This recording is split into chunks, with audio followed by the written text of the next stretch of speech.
Salutations guys, j'espère que vous allez bien. Pour ma part ça va nickel. Aujourd'hui on se retrouve pour le début de la série de vidéos Wash Day Step by Step.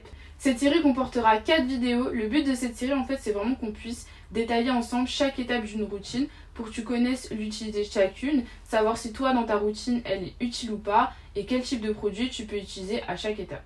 Je vous avoue que je suis assez impatiente de commencer cette série parce que je pense qu'elle peut vous aider à y voir plus clair dans votre routine. Ça peut aussi vous aider à la simplifier et du coup à gagner pas mal de temps. On commence le premier épisode avec le pré-pou. Je te conseille de rester jusqu'à la fin de cette vidéo parce que tout au long de cette vidéo, je vais donner toutes les infos sur le pré-pou. Qu'est-ce que c'est, comment faire, pourquoi, comment, quoi utiliser, etc. etc. Et je vais aussi te montrer ce que personnellement j'utilise. D'ailleurs, tu peux t'abonner dès maintenant et activer la cloche pour pas louper les prochains épisodes qui vont sortir. Et tu peux aussi me lâcher un like, parce qu'aujourd'hui j'ai sorti mon bel afro et ça fait des années que j'ai pas sorti mon afro parce que je suis tout le temps en coiffure protectrice.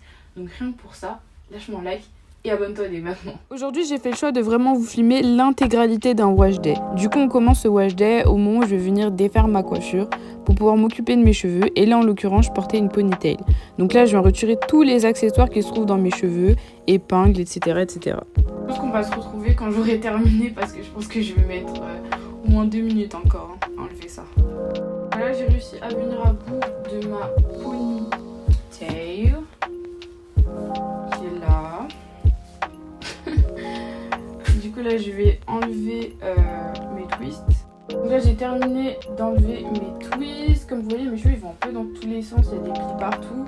Mais c'est normal en fait parce que quand j'hydrate mes cheveux, quand j'en prends soin etc, je suis pas à la recherche de définition.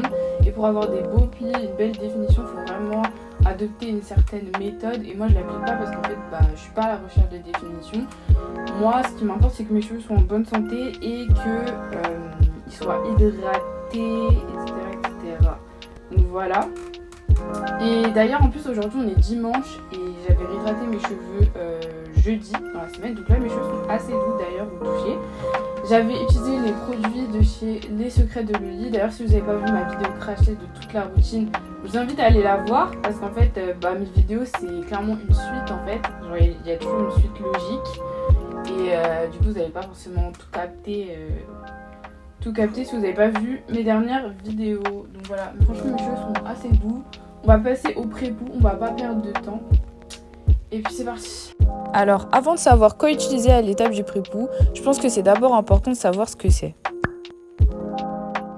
Le pré-pou, comme son nom complet l'indique, c'est le pré-shampoo, c'est-à-dire l'étape avant le shampoing. C'est la première étape de ton wash day, c'est donc un soin que tu vas apporter à tes cheveux avant de passer au shampoing.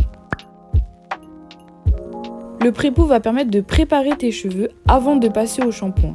Si tes cheveux sont secs ou en manque de nutrition et que tu n'as pas envie de passer directement au shampoing, tu peux faire un pré-pou qui va permettre d'améliorer l'état de tes cheveux, les assouplir et faciliter le démêlage au doigt ou à la brosse selon la méthode que tu utilises. Tu peux aussi faire un pré-pou si tu utilises un shampoing assez agressif. Dans ce cas-là, le pré-pou va te permettre de protéger en quelque sorte tes cheveux. Aujourd'hui, j'ai décidé de faire un pré-pou avec de la poudre de Kapur Kashli qui est l'une de mes poudres ayurvédiques préférées et j'ai ajouté un peu d'aloe vera. J'ai vraiment mesuré les quantités à l'œil, j'ai mis plusieurs cuillères de poudre de Kapur Kashli, puis pour activer la poudre, j'ai ajouté un peu d'eau tiède et enfin j'ai ajouté l'aloe vera. J'en ai pas mis beaucoup parce que je voulais vraiment obtenir une pâte pas trop liquide. Sur Insta, je vais te poster le réel détaillé de ce pré-pou, donc va me suivre là-bas. Comme tu peux le voir, je travaille en section, donc après avoir vaporisé un peu d'eau sur ma section, je viens appliquer le pré-pou. Je viens aussi bien insister sur les pointes, c'est super important de ne pas les oublier. Donc on vient bien insister sur les pointes et on remonte sur la longueur. J'aime vraiment beaucoup ce pré-pou parce que mes cheveux aiment beaucoup la poudre de Kapur Kashli qui rend mes cheveux doux et permet d'apporter de la force et de la brillance à mes cheveux. Apparemment, elle permettrait aussi de stimuler la pousse. De ce côté-là, je sais pas vraiment, mais en tout cas, c'est une poudre qui rend mes cheveux super doux. Le fait d'ajouter de l'aloe vera, ça permet aussi d'avoir un pré-pou hydratant. En fait, ce pré-pou il me permet, comme vous pouvez le voir, de pré-démêler mes cheveux au doigt. Pour effectuer ton pré-pou, tu peux faire un soin maison avec de la banane, du yaourt, du miel, de l'aloe vera, etc. Bref, tu peux te faire un DIY avec des ingrédients que tu vas retrouver dans ta cuisine.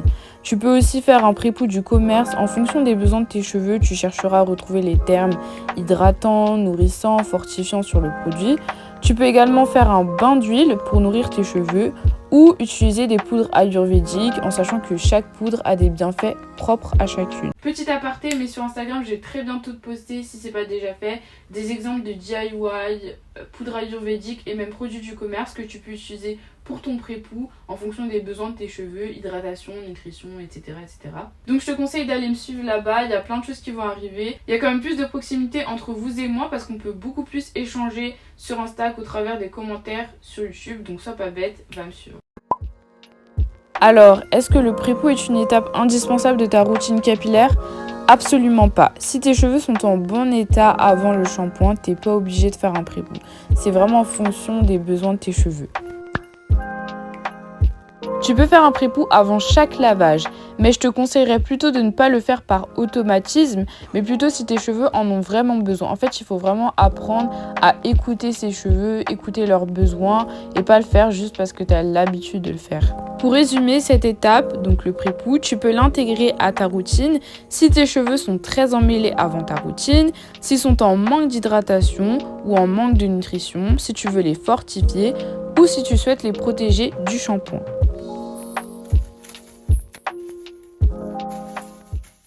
C'est donc la fin de cette vidéo, j'espère que tu as apprécié ce premier épisode de la série Weshday Step by Step.